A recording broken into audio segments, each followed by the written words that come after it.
Bonjour à tous les amis, on se retrouve pour la réouverture du meeting de printemps sur l'hippodrome de Paris-Vincennes. Très heureux de vous accueillir pour un tout nouveau quintet. On revient sur la belle journée de mardi, donc à Chantilly, un tiercé écarté quintet dans le désordre dans la sélection, donc ça c'est bien. Tous les jeux du quintet niveau 2 sont bons. Simple, gagnant placé, hilarante, couplet gagnant, couplet placé, 2 sur 4, multi 6 3 fois, multi 7, tiercé ordre et tiercé désordre 3 fois. Et on a le bonus dans la synthèse quintet en 6 chevaux. Donc ça c'est très bien. Le cheval du jour battu à la photo, le repéré numéro 1 qui s'impose facilement et le repéré numéro 2 qui laisse des regrets pour sa dernière course en France. Présentation du prix Maya en réunion à course 8, départ 20h15. On est sur un parcours de tenue 16 partants, 6 en tête, 10 au 25 mètres. Et comme en tête, le lot est creux, je considère que les 25 mètres tombent sur un bel engagement. Il y a quand même une différence de valeur entre les deux échelons. Donc base gagnante, le numéro 13, Gendréen, qu'on connaît bien. Il vient de rater son départ récemment sur l'hippodrome de Laval. Il a déjà rendu 25 mètres sur ce parcours-là, deuxième de Gaspard d'Angis. La dernière fois, c'est Gaspard d'Angis qui s'est imposé. C'était une proposition pour les membres à 5 contre 1 qui s'impose d'autorité. Il sera cette fois-ci déféré des 4 et de nouveau piloté par Alexandre Abrivard. Gendréen peut prendre la corde, je pense, soit en bas de la descente ou soit en pleine. C'est un cheval de train, il peut aller au bout de son entreprise. L'opposition, le numéro 16, Grethoff Madric, c'est un fils du crack Jacques de Bellouet. Il connaît bien le parcours, il sera associé à un homme qui a fêté sa 3 millième victoire en France. Donc bravo à Matt Abrivard. Comme je me répète, le lot est creux en tête. C'est un trotteur qui peut faire le dernier kilomètre tout seul. Il a sa place dans les 3.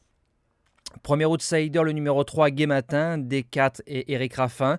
Il reste sur 4 distancements, mais je pense qu'il a la qualité de faire l'arrivée dans ce lot-là. Le 7 janvier, sur un parcours de vitesse, sans sa faute, il aurait au moins fini dans les 5, voire dans les 3. Sage, il sortira pas du quintet. Deuxième outsider, le numéro 6, Furioso Flini. C'est la forme des chevaux d'Alexandre de Jésus. L'engagement est magnifique. 2 sur 2 sur le parcours en marchant 15 ferrés.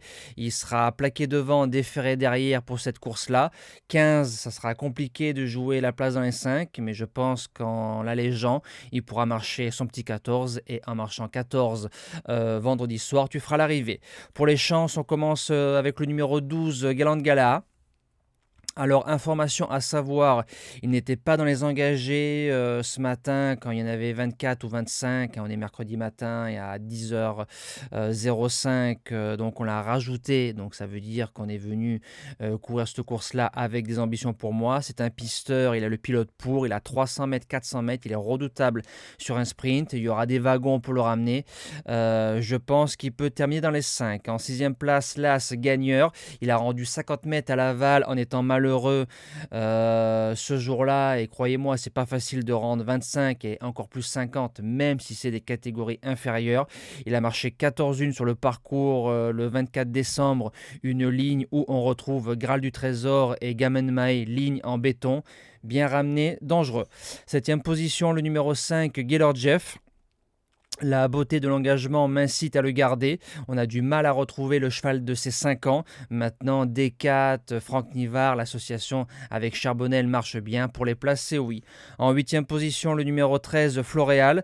Il est mieux sur les parcours de vitesse, mais il a prouvé le 1er janvier, deuxième sur ce parcours-là, en partant tous au même poteau, qui pouvait faire l'arrivée des parcours de tenue.